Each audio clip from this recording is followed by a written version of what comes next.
If success is measured by return on the dollar, the pharmaceutical industry made a killing.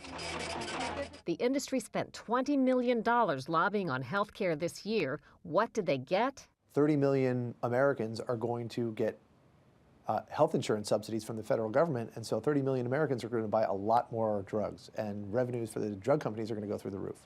Also putting pharmaceutical interests in the win column, the swift death of drug reimportation. It would have cost drug makers billions if Americans could buy cheaper drugs from Canada or Europe. Now they can't. The industry argued on safety grounds that it would be too hard for the FDA to police imported medicines. They even managed to flip their chief opponent, President Obama. Listen to what he said on the campaign trail. We'll allow the safe reimportation of low-cost drugs from countries like Canada. In the end, the president helped relegate reimportation to the scrap heap of discarded ideas. It was part of a deal he struck with the pharmaceutical industry. It agreed to give up $80 billion in revenue. The president agreed not to push for reimportation or certain price controls. Other big winners are the American Medical Association, hospitals, and insurance companies. They spent tens of millions of dollars lobbying on health care this year.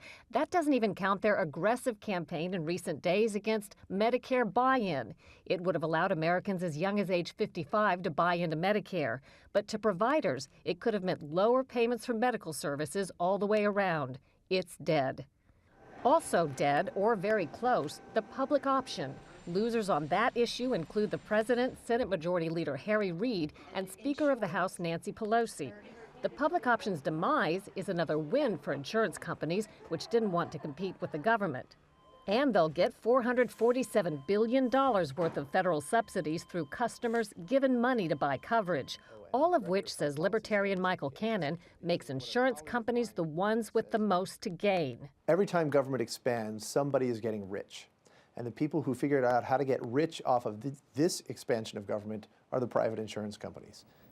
Winners would also include a certain number of uninsured, of course. How many we don't yet know, but perhaps 30 million or so. That's because they'll get substantial government subsidies to help them buy their own insurance. Katie? Interesting and important report. Cheryl, thank you so much.